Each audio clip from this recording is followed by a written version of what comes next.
Hey there, Internet. I wanted to talk about philosophy for a second. I'm going to start off with we live in a world that praises comfort, but the most defining chapters of history were written by those who understood the power of adversity.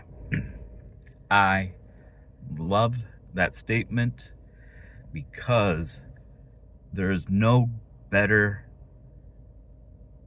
teacher than your enemy, because they're the masters of trying to find out your weaknesses. And people such as Marcus Aurelius and Thomas Hobbes, pretty much had to go through time on trying to explain to people certain aspects that the majority of the populace could not even grasp. So it had to be with continuous interactions, continuous topics. The adversity, when you're dealing in situations that are just so hard, you have to build up your resilience. Especially if you have your true core value that is factual, not somebody else's idea, well, this sounds good, or somebody else's promise. So, for example, when I get to think about something as Thomas Hobbes, the political philosopher back of around the 1600s, I believe, when he talks about logic, you don't want to get hurt, I don't want to get hurt. Let's agree that we won't hurt each other. Write it down. Cool. That makes sense. You have weapons, I have weapons. Huh. But we are friends, so we both should not use them against each other, right? Sign it. But if you're a person that believes that you have to try to get the upper hand, and then you present, how about you don't have weapons and I get to keep mine? Doesn't that sound like a good idea? If you agree with that, have fun. That's what you wanted to. I'm not going to say like once shame on you, twice shame on me. So, yeah, if that's something that you want to agree to, by all means. Because just because on the surface it looks calming, inviting, and nice, doesn't necessarily mean that it's not aggressive, because a dog does have teeth. However, how did you treat that dog? How does that dog treat you? Did you kick it? That's bad, right? I bet you that dog wished that he could write down an agreement saying, stop kicking me and I won't bite you. That's an idea. So, when dealing with the adversary, it could be very, very, very frustrating. So that's where you're going to have to utilize Marcus Aurelius's meditation format, or ideals, I should say, because in his time, he was a very important individual out of his time. And he was able to understand that there's a lot of noise that interrupts your critical thinking, your thought process, the thing that ticks in your brain ticker.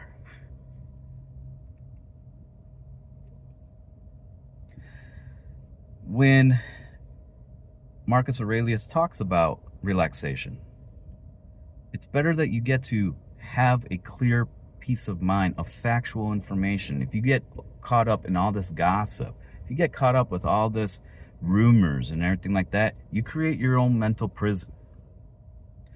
And you're stuck there. And this is where it gets tricky, because if you're stuck in that position, you don't have much of a choice but to do critical thinking. Now, 2,000 years ago, they didn't have all this stuff that we got. So there was a lot of critical thinking happening over there naturally. We call it bored. But there's a lot of critical thinking inside that, or at least the opportunity to have that clear, present mind for critical thinking. When Hobbes gets to talk about the environment, the structure of society norms, it should reflect somewhere where a person could have a clear sense of mind so they could actually think. The thing that helps out a lot is another person that I follow whose name is Maslow, and his Maslow hierarchy of needs. It's the bottom two portions that is so essential, where you have physiological needs and you have the security needs. And I mean like physiological needs. So you got a place to sleep, eat, you need to take a dump, you need to do all those type of things, breathe, just to stay healthy. These are human basic needs. Okay? And then you got security. And in security, you have a roof over your head, you got a secured income, you've got a secured location to stay at. If those two things are disrupted, then that mental prison that you are in gets to be accelerated. In today's society, we are bombarded with so much confusing information. Once that critical thinking happens with false information, you're just going to go in circles because you will never find the truth. That's where you have to turn around and look back, right? This is how we progress. What did I miss? Why am I thinking like this? So, Marcus Aurelius talks about this. Talks about self-reflection. Okay? In this case, the adversary is the misinformation that's out there. Rumors. Somebody else says, oh, this person's like this person's like that. Really? Can you show me the facts? I don't, I just know. And you're like, okay, cool, I trust you. That's just the same as Hobbes saying, you signed, I signed, and you just duped me. And you agreed to it. Person failed to produce any type of facts. So, makes it so much harder for you to come up with a solid, galvanized conclusion, which I'm going to do right now. So just pretty much summing all this up, I'd like to say that